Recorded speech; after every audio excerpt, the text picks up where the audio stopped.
Hello लोगोफोर बयनिसिमबो आंनि YouTube चेनेलाव खुलुमनाय थाबाय। आं आरोबाव दिनैनि दिनाव मोनसे भिडिअ लाबोनो सानदों। दिनैनि भिडिअआ जाहैबाय फुटबल गेलेनायखौ नायहैनो नायदों। आइलेन्डनि टीम दं होननानै खोनादों आङो, बेनिखायनो आं थांनोसै टाइम गैयामोन। एडजास्ट खालामबाय आरोखि ना टाइमखौ एसे हाखु दाखु जाबाय आरोखि ना, बेनिखायनो लोगो सासे दङ बेयावहाय नेगासिनो दङ। बेजों आंजों थांसिगोन आरो बिजों लोगोफोर दंना गैया बेखौ मिथिला। होमब्ला नायलांबाय थादो। थांगासिनो दं नै जोङो लोगोफोरखौ लोगो मोनबाय। जोङो दायो नै जोंनि एक्टरा ओरै सासे दं जिरायगासिनो दं। बल खेला नायनोसै जोङो दसे टाइम पास।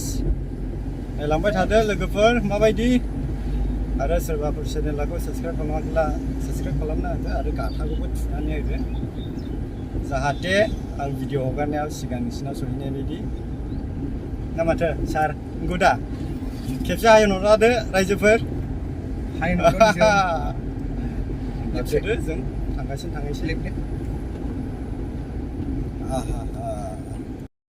फाइनालि जोङो दायो सफैबाय नै बल खेलाखौ नायनोहाय। जोङो नायदिनि माबायदि गेलेयो, सोर सोर गल जाखो, सोर माबायदि जोनानै दं नायनोसै। माबायदि नायनि माबायदि खेलाफ्रा। खेलायाथ' जागासिनो माथो नै।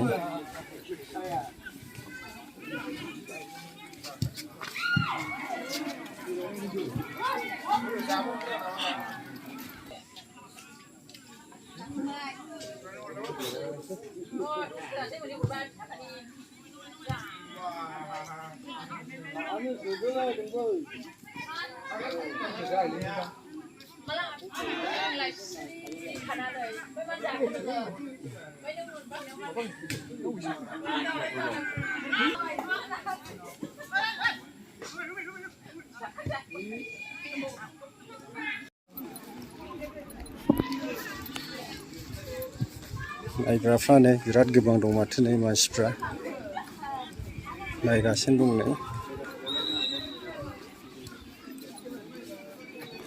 बेयावहाय दङ आइलेन्डनिबो दं।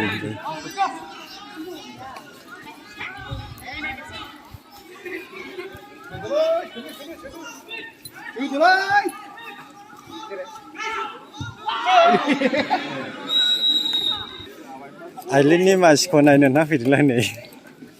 सोर जोबायना सोआखै?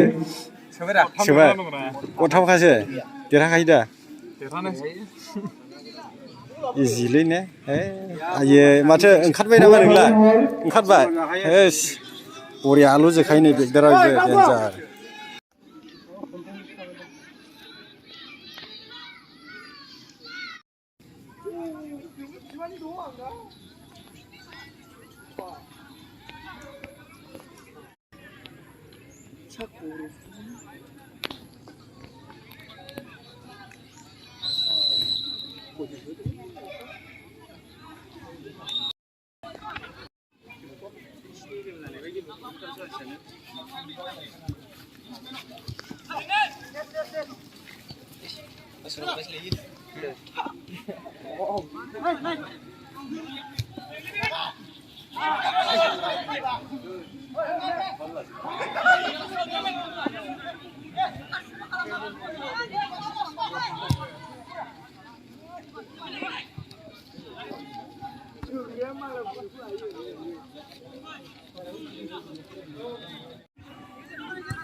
Bodoland AFC 0. बे खेलायाव जायनि विनार थांगोन बिनि हेंथायै गेलेगोन आदिउत्तम FC नामा विनार जानो हाबाय charang FC charang FC देरहाबाय Bodoland FC आ जेनबाय charang FC आदिउत्तम FC versus charang FC